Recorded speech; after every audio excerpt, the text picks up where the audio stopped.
So you're thinking about buying a new construction home here in Jacksonville, Florida. Well, in today's video, I'm going to be telling you the truth about buying a new construction home here in Jacksonville, Florida. My name is Yasha Wells, your favorite Jacksonville realtor, and if you want to know everything about living, eating, sleeping, playing here in Jacksonville, be sure to hit that subscribe button and the notification bell so you could be the first to know about all things Jacksonville, Florida. If you're thinking about relocating here to Jacksonville or moving here to Jacksonville or even visiting, be sure to give me a call, text, or schedule an in-person Zoom meeting with me. All of the information is going to be in the description below. So let's jump in. What builders won't tell you is that not all builders are created equal. And what I mean by that is even by the same builder, you could have different tiers of construction where you might be getting the base level or like an entry level home versus one that has all of the bells and whistles and comes with more customization. And in most cases, different communities, even built by the same builder, will have different offerings in regards to what incentives they're giving potential home buyers. So let's say a builder, one specific builder,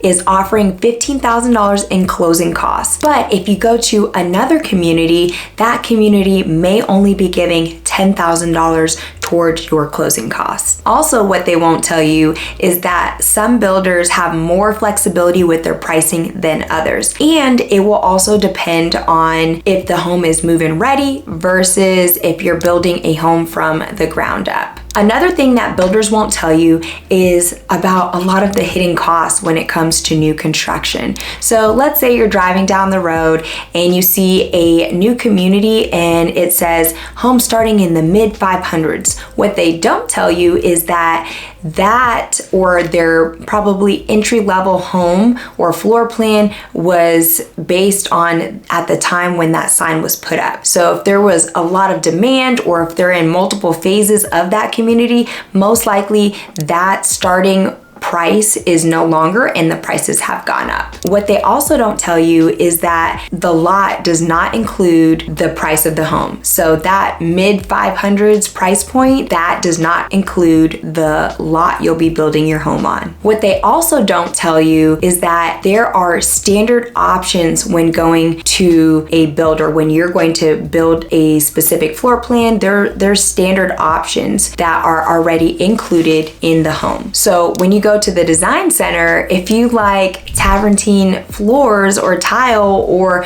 real wood, they're, not including those prices into your home. Those are going to be additional costs that are added onto the base price of your home. When you get into a model or when you go to visit a model, really what those model homes are there for is for you to see what you could do to the home. So everything that you see is not technically included in that floor plan or could be included in the other floor plans. Working with tons of new construction clients over the years, it's the same story every single time, that clients didn't know that the base price of the home didn't include the lot and it didn't include all the upgrades that they wanted. Because if you take, for example, a home that's starting out at $550,000 and then they include the lot, which could potentially be, let's say, $30,000, then they go to the design center and then they're putting a whole additional $100,000 in upgrades and options. Now your home is really going to be what?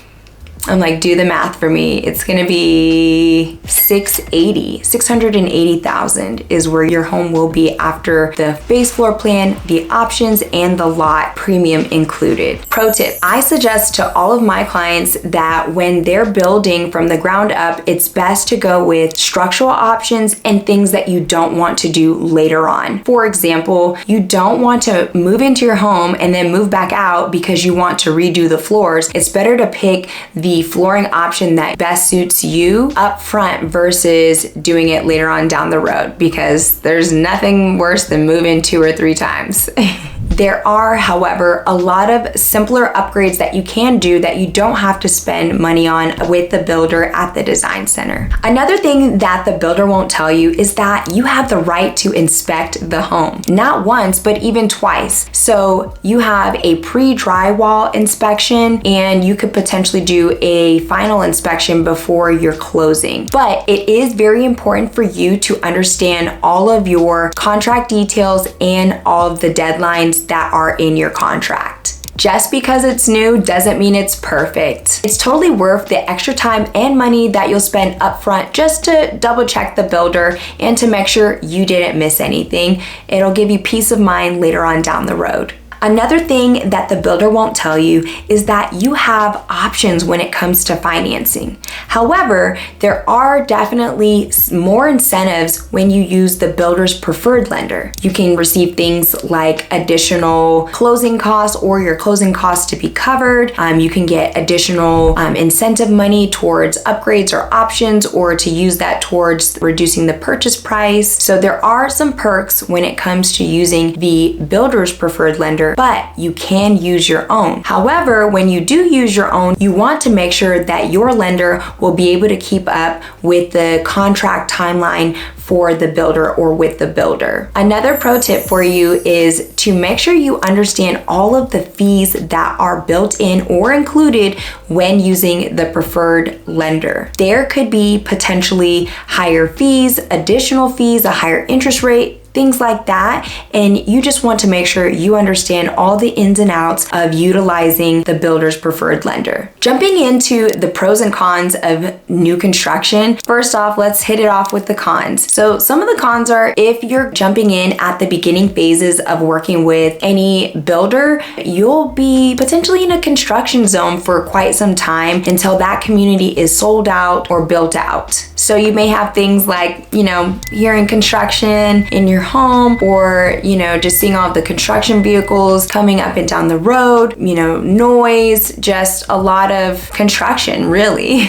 Another con is that you may or may not be able to negotiate with the builder, and that really will just depend on the market conditions. Now for some of the pros. So some of the pros are that you'll be in a brand new home that you selected, and you'll be the first one living there, so everything's new. You have that new car smell, but new home smell. And what's nice about living in a new home is that everything will be under warranty. You'll have extended warranties with your appliances, the home itself. You'll even have an opportunity in most cases to do a 1-year follow-up with the project manager to see if there's anything that you'll notice like after closing. Also, since the home is new, you'll have the best and updated technology out there available to you. And with that being said, you'll also most likely have the most recent building code and building standards for your home. So if things have changed since the last building code change or laws that have taken place, you'll have the most recent building code and standards